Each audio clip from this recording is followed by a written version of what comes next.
All right, yesterday I mentioned that I had this story coming, but we had more pressing failures that we had and crap on. But now we can finally take some time to dump on this a little bit. So here we go. Ethereum Foundation kills ETH 2.0 in favor of consensus layer rebrand. That's right. Let's focus on the marketing. Did it die? Did it die? Is this 2.0 failure? Is this ETH 2.0 done? It's not. It's not. It's just honestly, all it is just horrible rebranding and marketing. And don't get me wrong, but to me, this is what companies do when they don't actually have a viable product. They continue to spin it over and over again. Anyways, when Bitcoin 2.0, Phil? I'm still waiting. Did you know? I'm gonna drop you guys a fun fact that I learned from a Bitcoiner that's a lot smarter than me. No Bitcoin software will ever be called 1 point something. There will always be 0 point blah blah blah blah blah because Bitcoin is never finished. How cool is that? I love it. Right? And it's true. Actually, it's interesting that you bring that up. I didn't realize that Bitcoin Core wasn't at an actual 1.0 version yet. And there was some type of controversy where people wanted to say that it was so that we could show like movement and traction. And anyways, unfortunately, perception is reality. Doesn't mean that it's the truth, just means that it's the perceived reality. Anyways, let's dive into this perceived reality. All right, here we go. Ethereum 2.0 is being retired in favor of consensus layer, okay? So, look, I'm going to try to make this as not confusing as possible, but it's really difficult because the goalposts keep moving, the names keep changing, and they keep adding more and more ridiculous wording to fluff up what it is that they're attempting to try to do, okay? So just bear with me. Consensus layer is also Beacon Chain, okay? Beacon Chain is where there's $33 billion worth of ETH currently locked up, quote unquote, waiting for 2.0 staking. The rebrand reflects the fact that we've been called Ethereum 2.0 is really more of a network upgrade rather than a whole new network, okay? I'd be much more concerned with the tech than I would with the marketing. Like, wouldn't you actually just want this thing to work and then you wouldn't have to worry so much about the marketing? Anyways, ETH 1.0 will be known as the execution layer. That's where I guess things get executed and die. Anyways, bad joke. And ETH 2 will be the consensus layer. Okay. Wait. So are they doing... Yes. So they're saying... I see what they're doing there. But it gets weirder because this is a side chain. They're doing Lightning. They're doing an imitation of Lightning. That's what that tells me, dude. Henceforth, ETH 1 will be known as the execution. That's layer 1. Right? ETH 2, that sounds like layer 2. Sounds like they're copying it. And is proof of stake coming or no? No.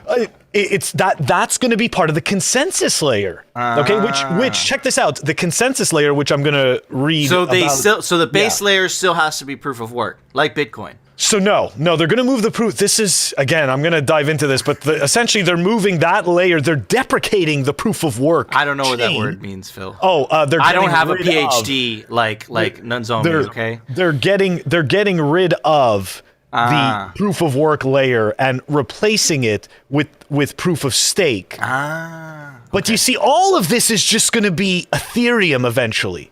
And I'm going to show this to you on a roadmap, which will either make you barf or have a seizure, one of the two or both. But we'll see, okay? So here we go. Together, the two layers will merge into just plain old Ethereum after the consensus layer is ready to replace the current mining system. But this is what's interesting, right? They've had the $33 billion worth of ETH locked in that quote-unquote other layer this whole time, but it's not working yet. Anyways, as the Ethereum Foundation, a non-profit that helps coordinate and fund technical developments on the Ethereum blockchain, notes in this blog post, this shift all came about organically. Isn't it interesting that the Ethereum Foundation has a say in this? Isn't this strange? Okay, so just a quick recap, right? Just a quick recap that we've done 100 times. This is the executive board of the Ethereum Foundation, right? Vitalik, Patrick, the KYC AML expert, which is why they don't get touched, and Aya Miyaguchi, which is also part of the reason why they don't get touched, as we've shown in the past multiple times. World Economic Forum contributor, and in 2019 was appointed the World Economic Forum's Global Blockchain Council. Okay, that's why they're commenting on this, because they have a stake.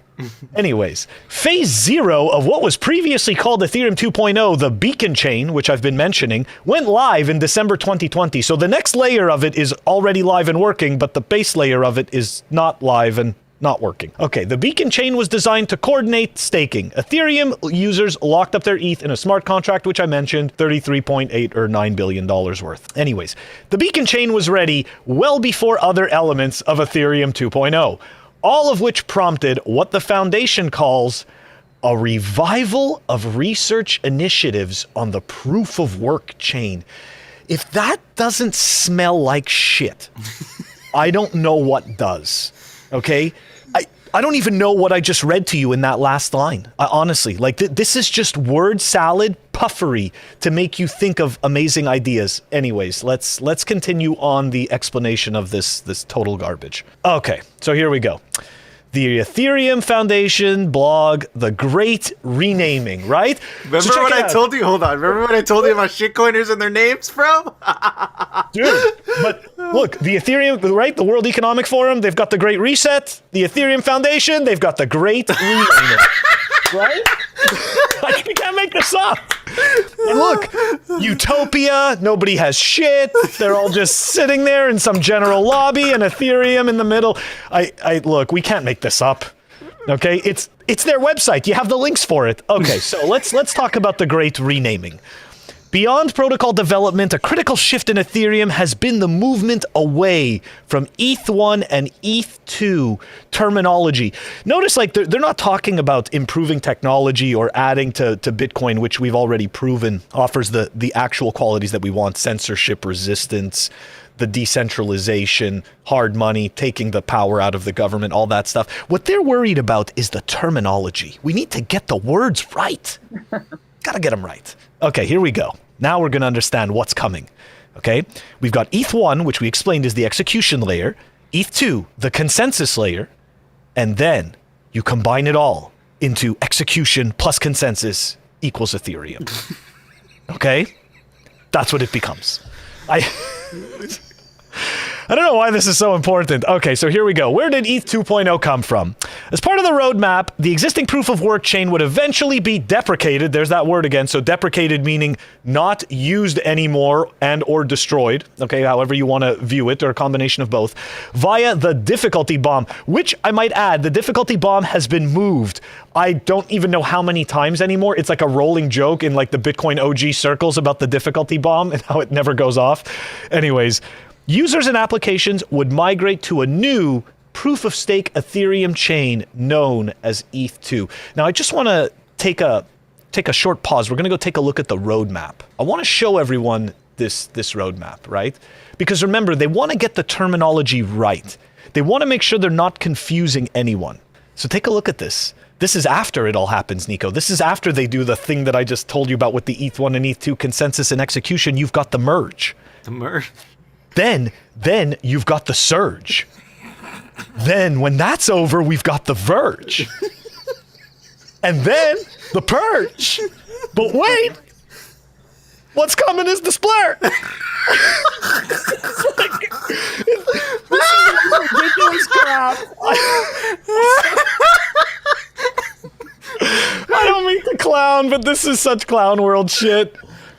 And it's all just made up nonsense from Vitalik. Like, they even renamed Merkle tree into something called a Verkle tree. I don't actually know. See, Verkle proofs. So I went to go look this up and I found it on the Ethereum blog website, the Verkle tree. So once again, right, stealing the memes from Bitcoin, just, rebrand Merkle to Verkle. I'm guessing the V is for Vitalik, but who knows? Anyways, okay. Let's go back to this thing. Okay, so here we go. Why can't we just use ETH 2.0? Why not? Mental models. One major problem with ETH 2.0 branding is that it creates a broken mental model. Think of the roadmap I just showed you all. For new users of Ethereum, they intuitively think that ETH 1 comes first and ETH 2 comes after, or that ETH 1 ceases to exist once ETH 2 exists. Neither of these is true. By removing ETH 2 terminology, we have all future users from navigating this confusing mental model. Inclusivity. Always. We always want to make sure everyone's included. Keep in mind, Bitcoin already offers inclusivity. by simply just allowing anyone to join or leave the network at will. You don't have to mention inclusivity. It's baked right in. Anyways, but them, they gotta let you know it's inclusive. Being careful and accurate in our word choice. Again, our word choice allows content on Ethereum to be understood by the broadest audience possible. Again, the marketing machine and the marketing spin. This is my favorite part of it, the scam prevention, right? We show you guys the wrecked leaderboard almost on a weekly basis. Unfortunately, malicious actors have attempted to use the ETH 2.0 misnomer to scam users by telling them to swap ETH for ETH2 tokens, or that they must somehow migrate their ETH before the ETH2 upgrade. We hope this updated terminology will bring clarity to eliminate this scam vector. So it's okay that our product is 70% pre-mine and that our foundation is 1/3 the world, a member of the World Economic Forum. That type of scam is totally different, but these types of scams we're going to prevent. It's such hopeless nonsense. Anyways, to wrap it up, the rebrand was a massive task with many content changes. So keep in mind, right? Keep in mind, what the confusing mess I just went through was all about marketing. All of it. You didn't learn about, I mean, to me, did anybody get any benefit other than understanding that this system is the exact same as the old system, except now there's been new terminology introduced, and somehow they want to create this idea that it's inclusive and it's better? It just sounds to me like they're reinventing the wheel, and they're just making it worse. Dude, it sounds like they have a new marketing term that they're going to market with. ETH 2.0, no, it's consensus layer now. You have to buy Ethereum because of consensus layer. Yeah, man, look, this is dog shit. I don't think ETH 2.0, is ever going to come out. I don't think their pivot to proof of stake is ever going to happen. The reason for that is because proof of stake is dog shit. Proof of stake is essentially the old legacy system. It's a proof of stake system, right? Those that have the most amount of fiat, right, have more influence over the monetary policy here, right? It's the same thing, right? Those with more ETH, whether it's the ETH Foundation or whatever, have more influence over Ethereum. The fact that they're able to make that many changes should make you feel uncomfortable, because if they can make that many changes, that means that they could fuck with the money that you're supposedly saving in, right? And if you compare this to Bitcoin, right, the monetary policy is set in stone, and if you try to change it, you have to convince a lot of people running those nodes, and you're gonna have to convince them willingly and no other way, right? A good example of that was the fork wars. Look how that ended up. Bitcoin Cash and BSV are not even in the top 10 anymore. They're done and dusted, right? That's what happens when a Bitcoin Foundation or a mining council tried to take over Bitcoin. They failed. It was the people that resisted that. And Ethereum, dude, okay, if you want to trust Vitalik and he wants to be your dear leader, go ahead, bro. Go for it. But this is dog shit. They've been trying to do this pivot for so long, and I think that the rebranding has to do a little bit, perhaps, with the fact that it's taken so much time. And they're like, if we rebrand, people will probably forget, and this will buy us a little bit more time until we rebrand it again. And again, dude, even on the second biggest cryptocurrency, the dog shit of shitcoinery is still there. But the good news is that they hide it behind a lot of fancy graphics and really nice websites. And those awesome World Economic Forum credentials. Yeah, bro. That, if Ethereum doesn't remind you of fiat, I don't know what will. Anyways, Zomi, are we crazy? Well, drop some PhD bombs on us. I mean, I appreciate Phil for, going through with this, that it's had a really good entertainment value, I guess. I had a good laugh out of it. I think it's obvious that this is not backed by any real innovation, so that's why they have to engage in marketing. But I think that they have to hire better marketing person. It's obviously not working, and it reminds me of like a man who jerk guy, who repeatedly cheat on his wife, and every time like he's caught, then he just makes excuses, right? Oh, this was that, and never, in the first place, never admit the fault or the fact that he's jerk, And so without having any honesty or, being transparent with consumers, that all they do is that they just make excuses. So yeah, this proves that this is just a shitcoin, and right. I mean, Nico was right. I mean, this is just a reflection of fiat monetary system.